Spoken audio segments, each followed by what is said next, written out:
Ay nako, kahit saan talaga, napakadaming peke o maling impormasyon. Kaya dapat mag-iingat at huwag magpapaloko.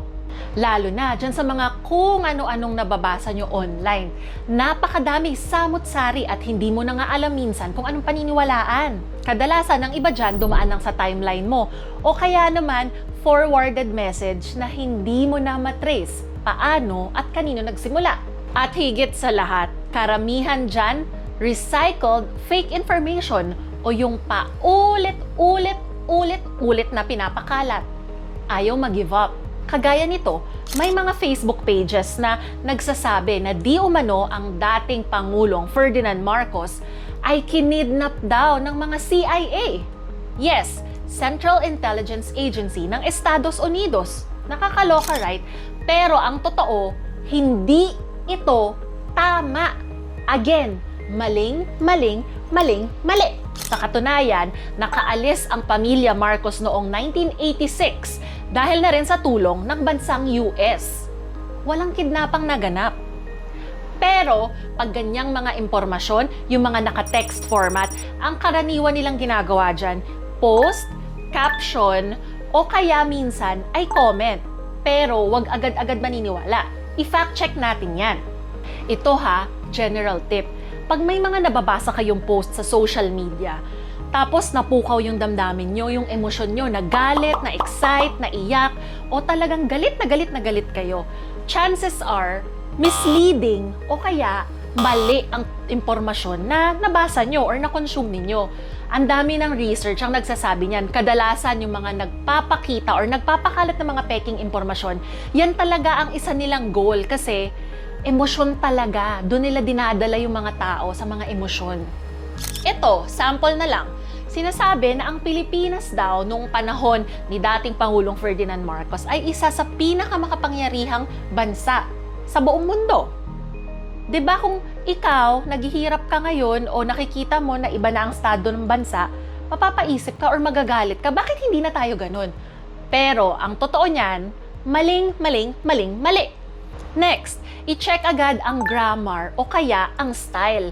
Lalo na makikita mo kung hindi tama yung pagka-capitalize o kaya minsan alternate yung capital, small letter. Yun pa lang, medyo red flag na. Kasi kung ganun kaseryosong bagay, dapat susunod tayo sa tamang grammar, sa tamang estilo, lalo sa panagsusulat. Pagdating naman sa content o yung nilalaman mismo, pag may mga nakita kang claims o yung mga di umanong impormasyon na sinasabi, i-fact check mo agad. Paano? I-check mo, una, tanungin mo muna sarili mo. Di nga, totoo ba to? Tapos, gamitin natin ang internet sa makabuluhang pamamaraan. I-google nyo o i-check nyo sa kung anumang search engine ang meron kayo. At humanap ng tama or ng reliable na sources. Tandaan nyo, source with an S sa dulo. Bakit? Kasi dapat ma-verify. Mas madami, mas maganda para mas tama. Ano example niyan? Andyan ang mga lehitimong dyaryo, andyan ang reputable media organizations, history books, at mga actual interviews na naganap. Pwede yun. Isa pa, magbigay tayo ng example ng mga naka-text format na naglalaman ng questionable o misleading information. At tulungan nyo ako paano to i-fact check. Ito, example. May mga kolumnista o opinion writers na nagsusulat ng mga misleading o hindi talaga makatotohanang bagay. Ika nga nila, you are entitled to your own opinion but never to your own facts. Itong kolumnistang ito, sinasabi niya na peke daw itong massacre na naganap noon sa Mindanao sa Sultan Kudarat noong September 1974. Ito yung tinatawag na Palimbang Massacre. Pero ito wala naman siyang nabigay na konkreto o kaya mabigat na pruweba. Sa kabilang banda, ang mga pamilya ng mga naging biktima, maging ang Bangsamoro Office, pati ang military, na sila nga ang sinisisi, sila nga raw ang pumatay sa mga Moros, ay nagbigay importance or nagbigay nga pa nga sila ng statement na sinasabi nila na mahalaga na alalahanin ang massacre na ito.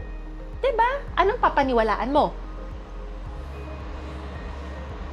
O ito, ilan pang tips pag may nakikita kayo sa social media ng mga posts, articles, o kung ano man, ang dapat nyong gawin, always go beyond the headlines. Kasi nga una, 'di ba? Talagang gusto lang nilang pukawin ang ating emosyon. So, dapat isipin natin paano natin malalabanan 'to. And that's by reading the whole thing. Basahin lahat.